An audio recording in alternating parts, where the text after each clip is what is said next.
Okay, magandang hapon po sa ating lahat dito sa Donmar TV. Breaking news. Meron na pong media personality na hinuli. Okay, itong si Franco Mabanta at apat pang iba arestado sa pangingikil umano kay Representative Romualdez. Okay? Parang extortion raw ang nangyari. Patungkol po ito sa flood control raw, no?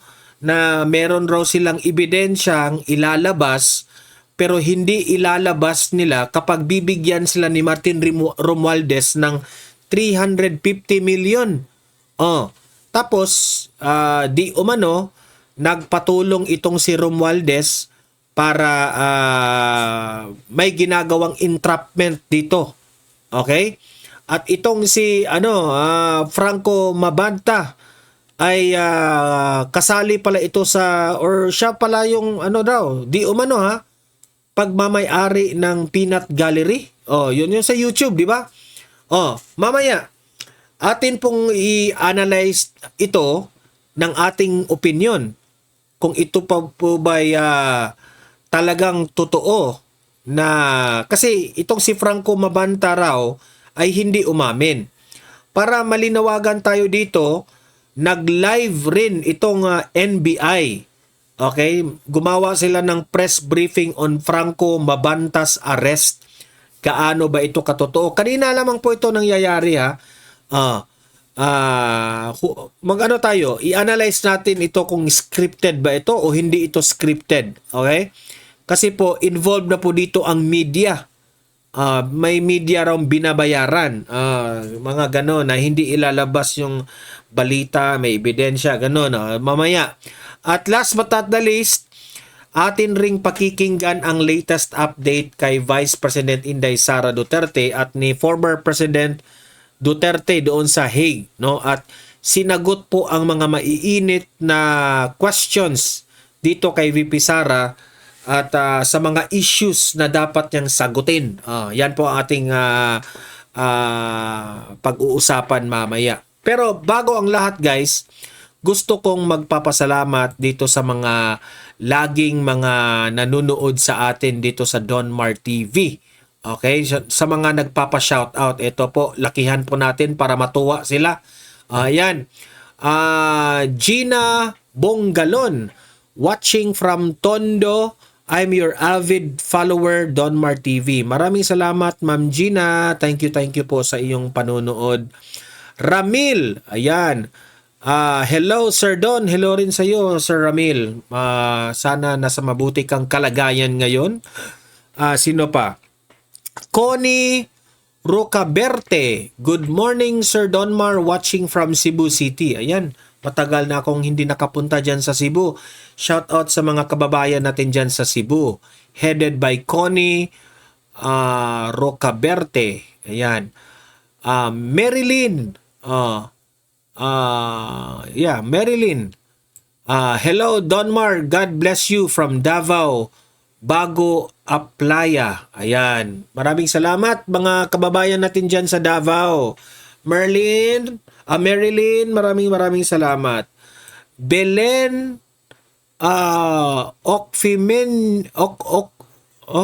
Belenok Femia. Belenok Femia.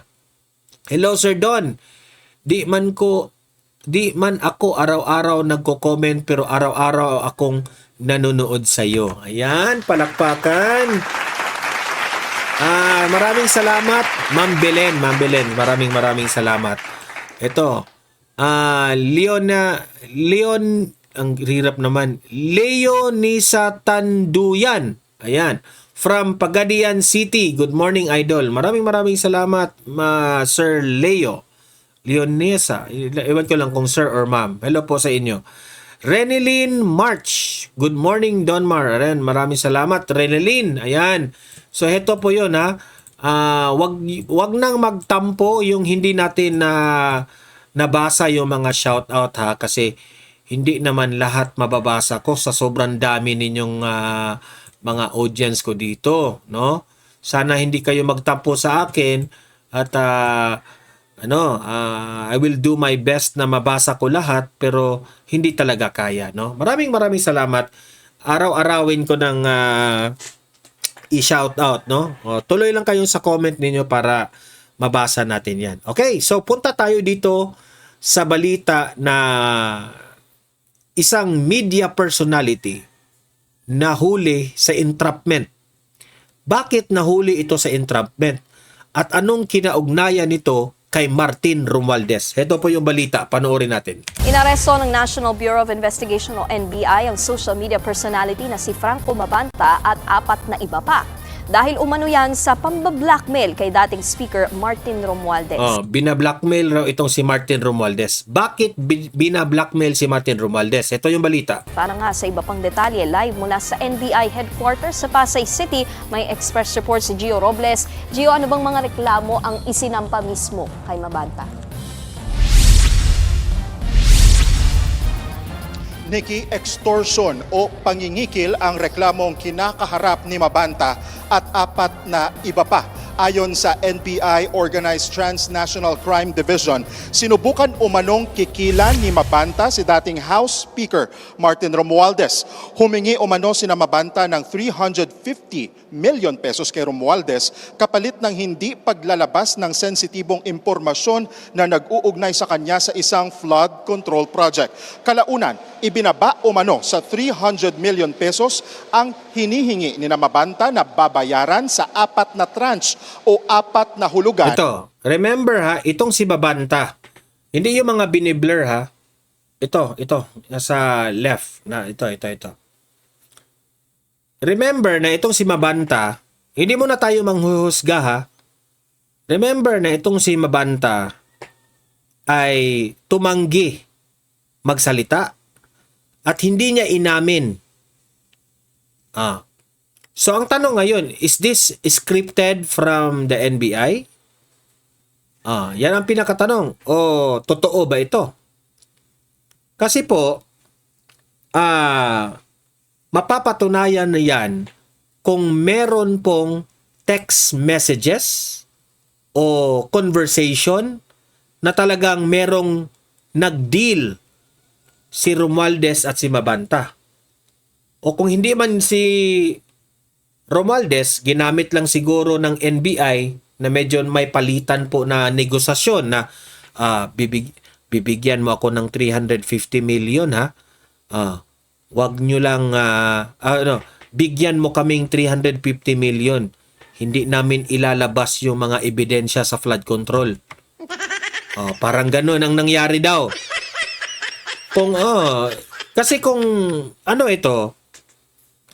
kung scripted po ito, malalaman natin yan.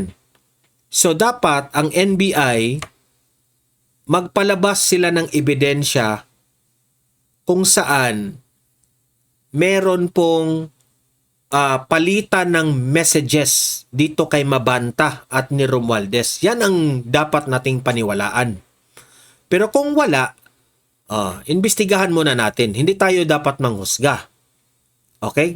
Because this is a big developing issue. Alam naman natin gaano kainit itong issue ng flood control corruption dito sa Pilipinas. Tapos heto pa ngayon, lumabas na naman itong issue na ito. Marami ang nagsasabi na, Donmar, posibleng ano na naman yan para maging malinis na naman si Martin Romualdez dyan. At parang baka konsabo na naman si Martin Romualdez sa NBI. Pero hinuli nila eh. Ewan ko lang ha kung meron silang ebidensya. Na tig 75 million pesos na aresto sila Mabanta sa isang exclusive village sa Pasig gabi nitong Martes, May 5. Nakipagkita sila Mabanta sa isang agent na nagpanggap na tauhan ng dating House Speaker. Nang matanggap ang marked money, dito na gumalaw ang mga operatiba ng OTCD. Sumama ang News 5 sa operasyon kagabi. Doon nga, sinubukan natin silang makapanayam, lalo na si Mabanta, pero itinanggi nila ang paratang. Mismo ang kampo ni Romualdez ang dumulog sa NBI para magreklamo. Dating commercial model at kasalukuyang founder, may-ari, CEO ng isang online media platform, si Mabanta. Nakatakda silang isa-ilalim sa Ewan ko lang kasi kumakalat ang issue na yung media platform na yun ay Peanut Gallery. inquest proceedings ngayong araw at kasabay niyan, alas 11, maya-maya ay magkakaroon ng press briefing mismo si NBI Director Melvin Matibag. Yan muna ang latest mula dito sa NBI. Balik sa iyo, Nikki. Yan ang Express Report. So yan po ang nangyari. Okay? So pakinggan natin ngayon ang live press briefing ng NBI para karagdagang impormasyon patungkol po dito. Okay, ito play. Is this what does this operation tell us at the moment sa pag-aresto natin kina Mr. Mabanta and his associates from the Peanut Gallery Media Network? Well, we just want to say nga na ang trabaho naman ng NBI is to look after criminal activities, no? Let me set the record straight immediately na baka kasi sabihin na it curtails freedom of expression. We don't investigate opinions, no? What we investigate are crimes, no? So yung paggamit you're weaponizing social media to gain financial gain illegally by extortion, we go after that. So yun lang naman yung gusto nating ipaabot dito. 2 days ago, tama ba? 2 days ago, Representative Terry Ridon has nag-request po siya kung hindi ako nagkakamali ng isang investigation over PGMN's fake news operations. Kung sakaling maimbita po kayo ng camera to these proceedings, kung sakaling mangyari ito, will you be cooperating with the House and present your findings towards them? Well, we always submit to the jurisdiction ng House, no? Pag inimbita tayo, sinabuhin inimbitahan as resource speaker, we always go to Congress para gawin yan. In relation to that, ako na magsabi, this could be an option for us to come out with legislation to regulate siguro yung ating mga social media, no? Because we don't want social media to be weaponized. Meron kasing mga practices sa social media na kailangan natin siguro bigyan ng pansin at tutukan na mga kailangan nating itama. One way or another, baka lahat naman tayo we're being victimized by fake news, yung mga ganyan. Those things should be addressed, and I think it's about time not zeroing on PGMN or the personalities, but on the social media in general. Siguro dapat yun yung ating direction dito when there be a legislation na kailangan gawin.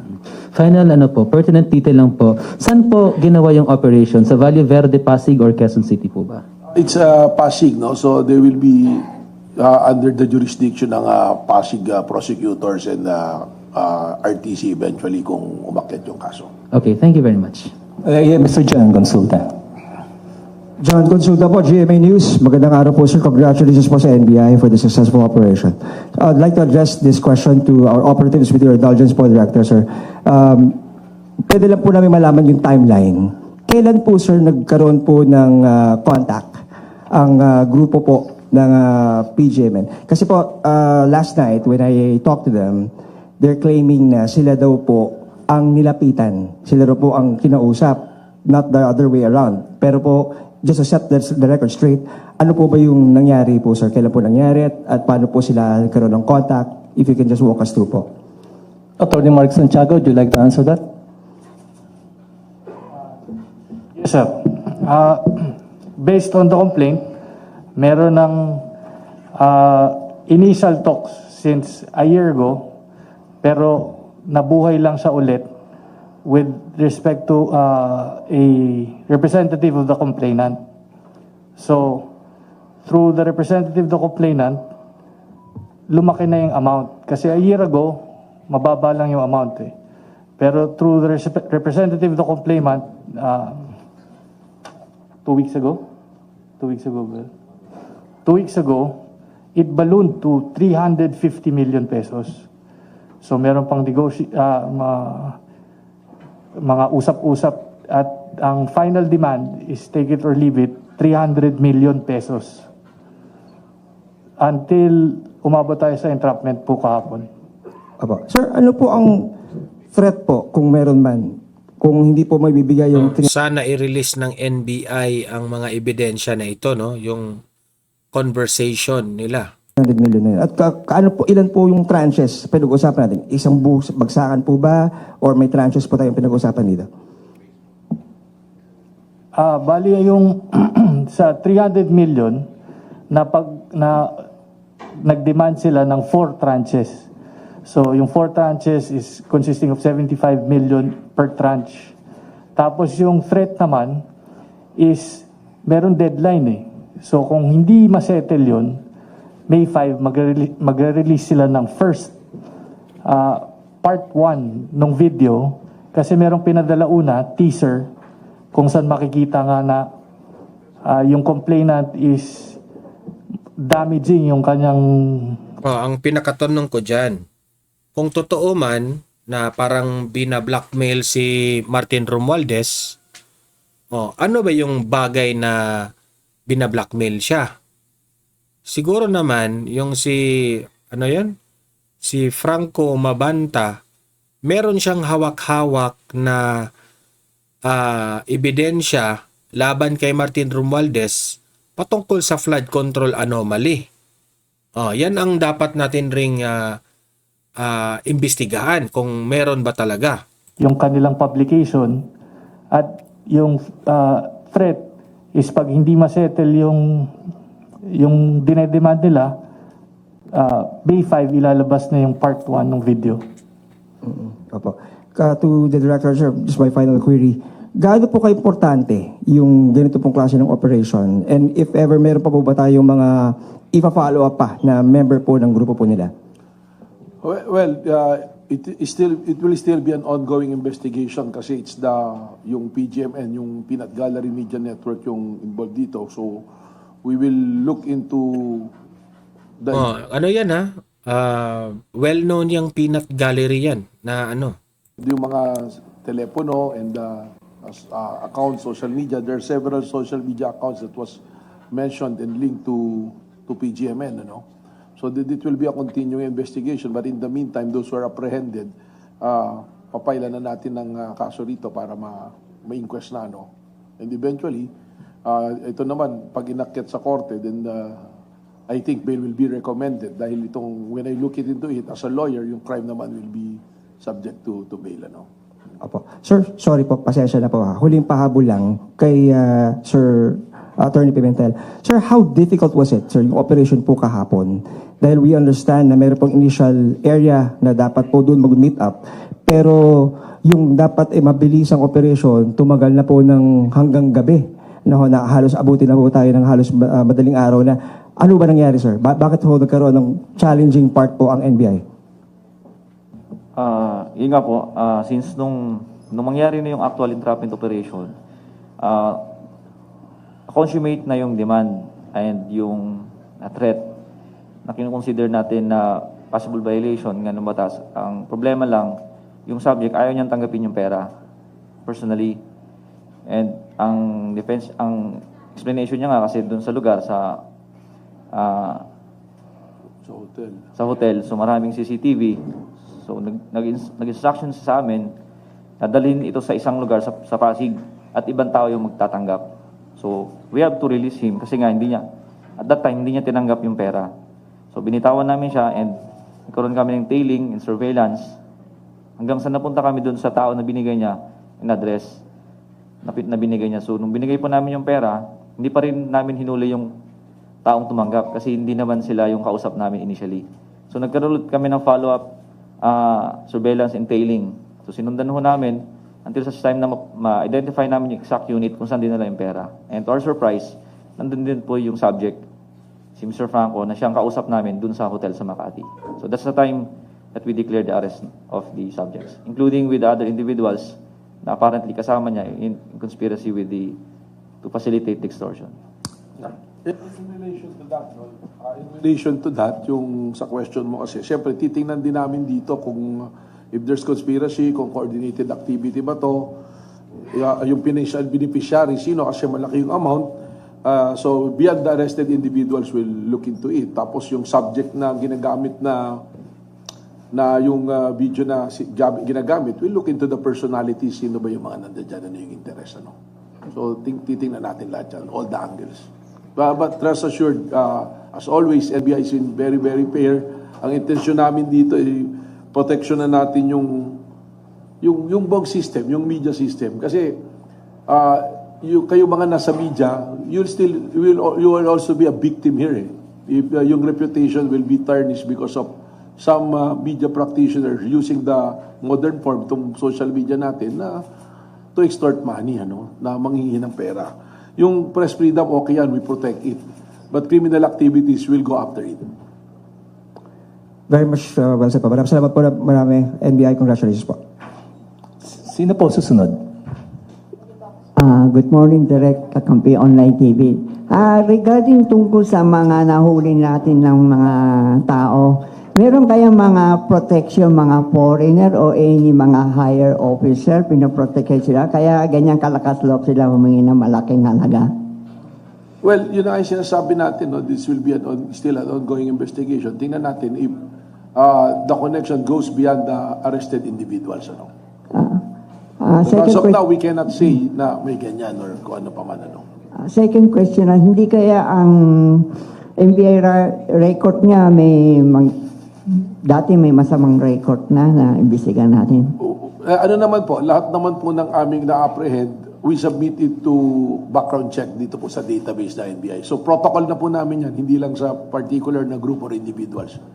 And pag meron po, kagaya na po, isingit ko na, yung nangyari kay yung broadcaster si Jason sa na sinasabi, hindi ka agad na-release. Ang reason po kaya hindi na-release, there are about 4 cases na lumabas na wala pang clearance. That's why yung lawyer tsaka si Mr. Jason sa came out with the undertaking that they will produce the clearance within 7 days from the release. Thank you very much. Okay, yan, napakinggan natin ang statement ng NBI patungkol dito sa Franco Mabanta na naaresto, pangingikil umano kay Martin Romualdez.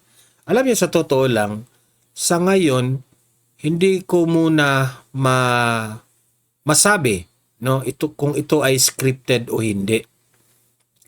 Oobserbahan natin itong mga developments na ito. Kasi later on, meron pong lalabas dito na mga videos during the entrapment. Meron ring lalabas dito na mga screenshots siguro ng mga conversation nila. So, let's wait and see.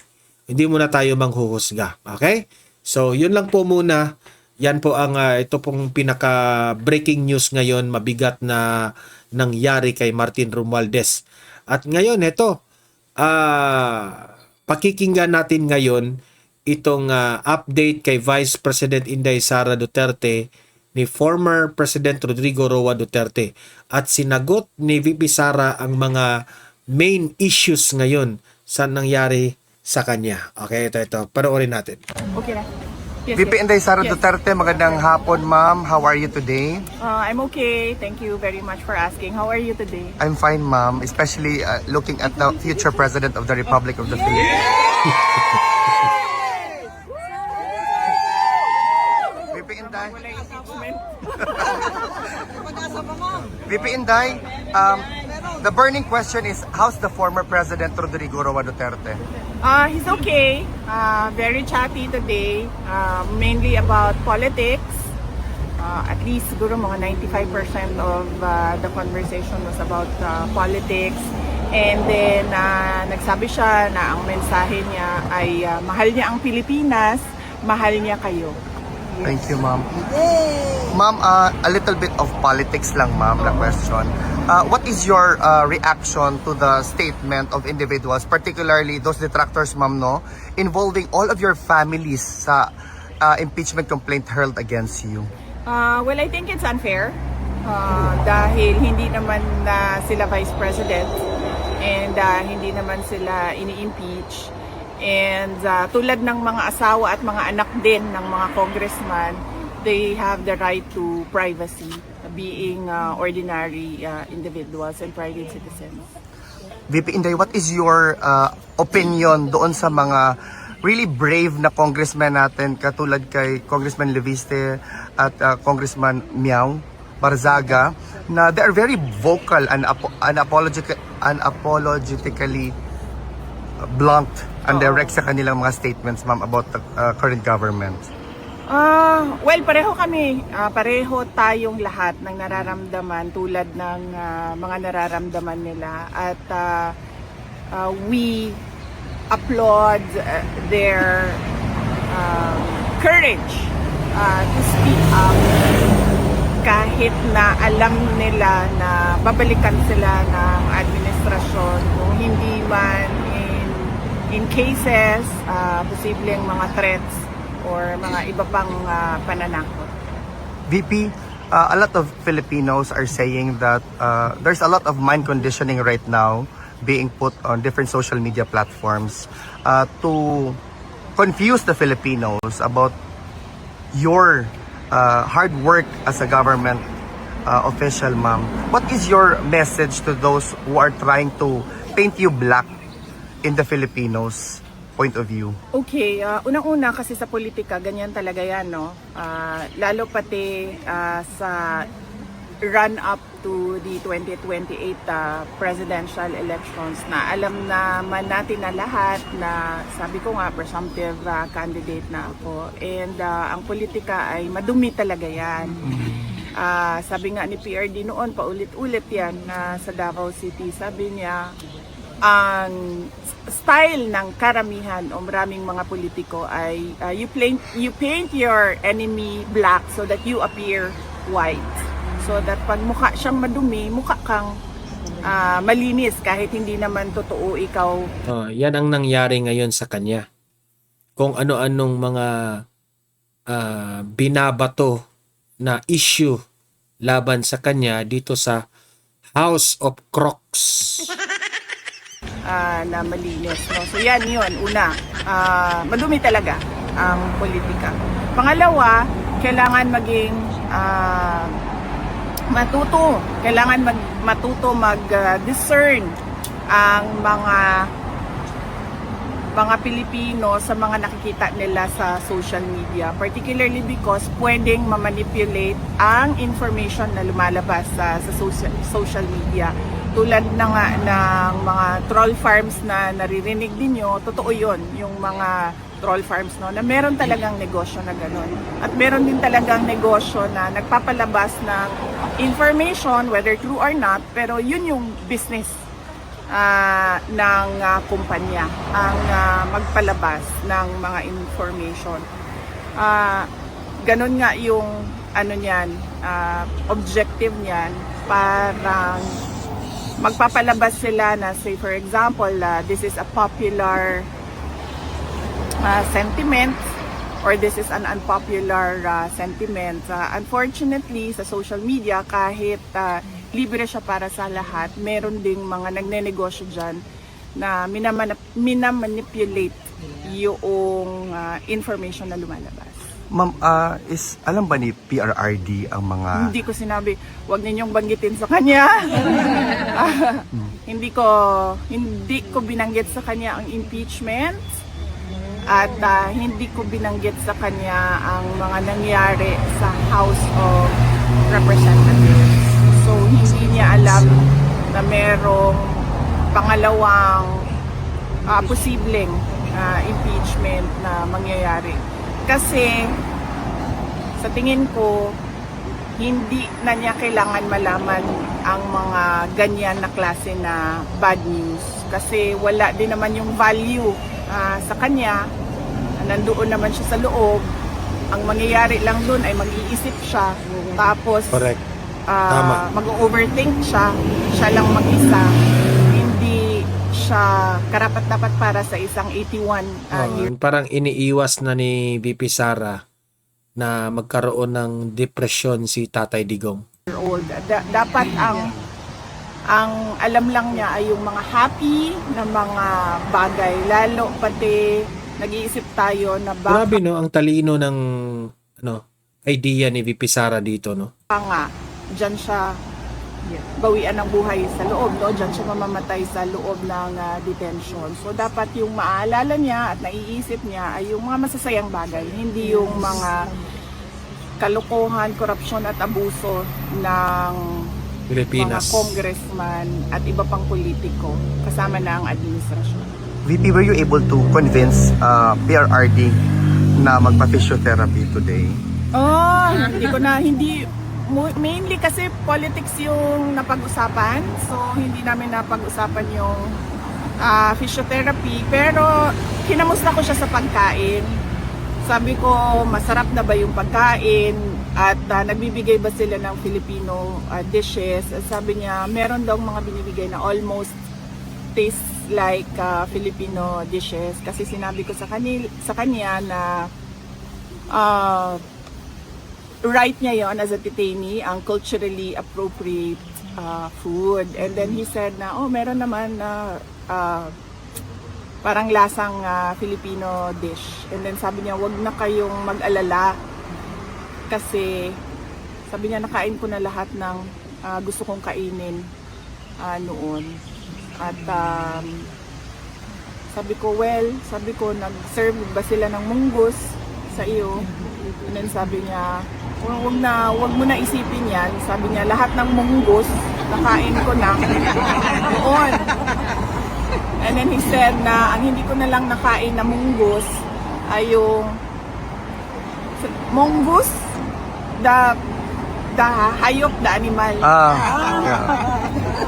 Na sinabi ko naman sa kanya, sabi ko, I don't think kinakain yon.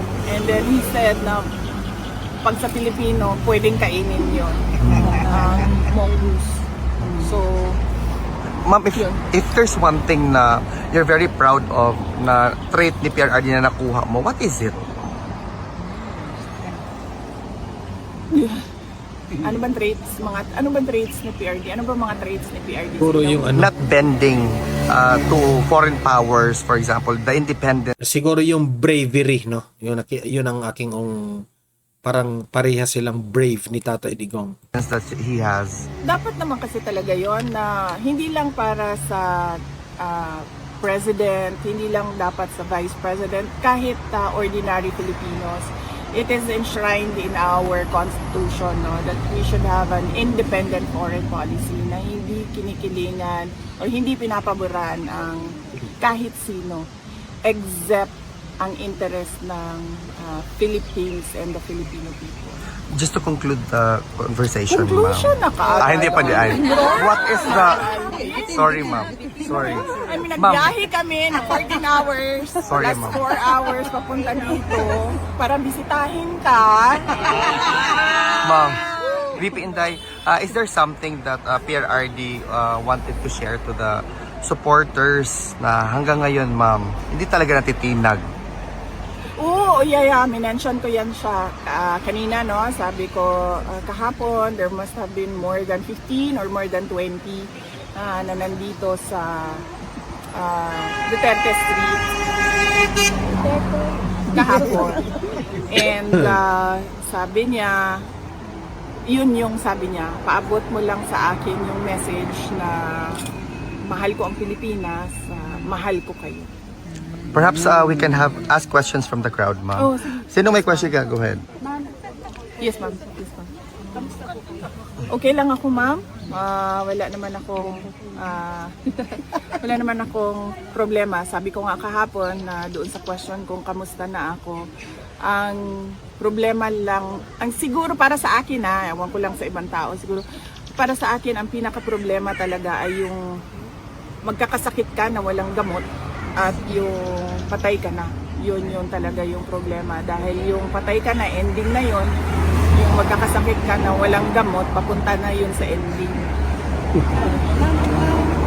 Ano po ba sasabi ngayon sa pagsagsabi ng ekonomiya ng Pilipinas? At the same time, ma'am, yung inflation natin is sobrang taas. Ito na po ata yung pinakamataas na inflation sa history ng Pilipinas. At the same time, ma'am, yung peso and euro, sobrang taas po. Totoo yan. Triple whammy ang nangyari sa atin. Sobrang taas ng presyo ng fuel, crudo. sobrang taas nung palitan, exchange, dollar exchange, and sobrang taas nung inflation. Sa akin lang, kung hindi man kaya tulungan ng administrasyon, ng gobyerno, lahat, dapat tulungan nila yung mga pinaka nasa ilalim na hindi na talaga nila makaya kahit man lang yung simpleng pagbili ng pagkain. Kasi ang problema kasi kapag yung mga walang-wala, wala din silang mapuntahan, wala silang recourse, ang kinakatakutan natin, they will resort to crime and violence na ayaw natin na mangyari. Yung natatandaan ko po, nung panahon po ni Father Lee, ang euro po is sa 55-56. Pero this time na, yung peso po, Kawawa talaga ma'am. Lalo na pati yung consumption natin ng mga imported goods. Kasi ibig sabihin nun, pagbili natin, mahal na siya. So pagpasok niya, lalo siyang magmahal. At marami sa ating mga goods are imported. VP, just to your concluding statement na lang, VP, to address the Filipinos who are very much eager to support you come in the distant future. Yun lang, VP, na parang to fuel us as well, the supporters, na hindi naman talaga kami aatras sa laban. We are with you together in this fight. Oo. Nagpapasalamat ako dahil noong ako ay nag-announce na tatakbo akong Pangulo, marami, lahat ng mga supporters galing 2016, 2019, 2022, nandyan pa rin sila lahat. Solid na naniniwala at nagtitiwala. So, yun yung unang pagpapasalamat ko. Yung pangalawang pagpapasalamat ko ay yung kanilang suporta sa akin ngayon na humaharap sa impeachment na gawa-gawa ng House of Representatives. Siyempre, sinusuportahan ng iba pang mga senators ay merong mga kababayan natin na lumalabas na, nagpipiket na, pinapahayag na nila publicly yung opposition nila sa impeachment. Nagpapasalamat po sa kanila. Pero base din sa discussion namin kanina ni Pangulong Duterte, lahat ng mga nangyayari sa buhay ng isang tao ay sinulat yan ng Diyos. So Correct. kung ma-impeach ako, yan ay sinulat na ng Diyos. Hindi man ako ma-impeach. See you sa 2028. See you tomorrow. But VP Inday, on behalf of the Filipino community, talagang we will be supporting you. We will be calling out our respective congressmen to do their job, to represent or to echo the sentiments of the respective constituents. Nandito lang kami para sa iyo, VP, at sa buong Duterte family. Duterte! May isang question pa, guys.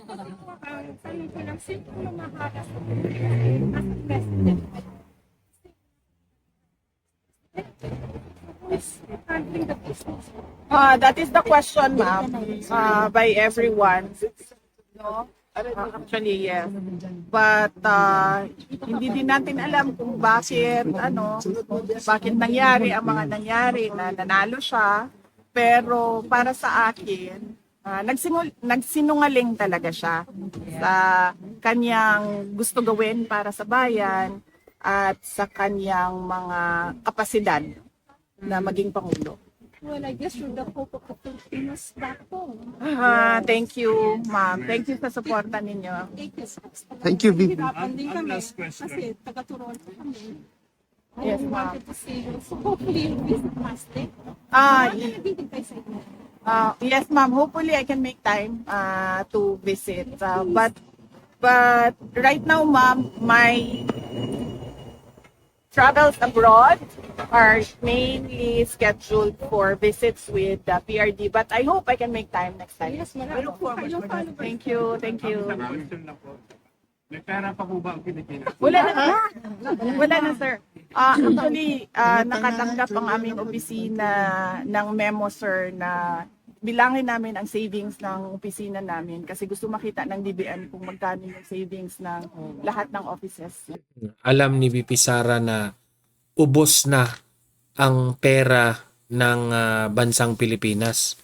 Kaya ngayon si Bongbong Marcos, nahihirapan talaga siya gumawa ng mga big ticket projects. Wala siyang mga big projects si BBM. Hindi rin siya marunong gumawa ng pera, kung saan siya kukuha ng pera. Hindi kagaya noon ni former President Duterte na talagang kinokolekta niya talaga yung mga taxes ng mga oligarchs.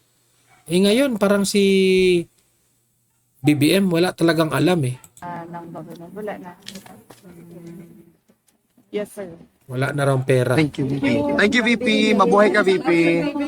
Sa ano mo hugot na si VP, maganda pa rin, very stress-free. Sa Pilipino, Look battered. sa Filipino, sa Filipino resilience and indomitable spirit, ma'am. Kita ninyo lahat ng mga overseas Filipinos. Kayo naman lahat, hindi nyo naman gusto na ipagsapalaran sa ibang bayan. Diba? Maghirap sa sobrang lamig na lugar, magtrabaho. And vice versa, VP. Yes. Look, you are our hope. So yun yung, ganun tayong mga Pilipino, ma'am eh. Panalo Hindi tayo sa namin, basta-bastang, we will not break. Thank you, VP. Mabuhay ka. Okay, ayan po, no? VP Inday Sara Duterte, magandang hapon, ma'am. How are you? Ayan, bumalik na yan. So, ayan napakinggan ninyo ang interview ni VP Sara with Alvin and Tourism. So, ano kayo? Mag-comment, mag-react po kayo anong masasabi nyo sa mga itinalakay natin at babasahin natin yan sa comment section. Paki-like, paki-share na lang sa video natin para marami po ang makaalam. At sa mga hindi pa nakasubscribe, subscribe na po kayo kasi libre lang po ang mag-subscribe, walang bayad yan. Updated pa kayo sa ating mga trending na mga balita. See you in my next video. Have a great day, have a great night. God bless po sa ating lahat. Mabuhay ang Pilipinas and God save the Philippines. Bye-bye.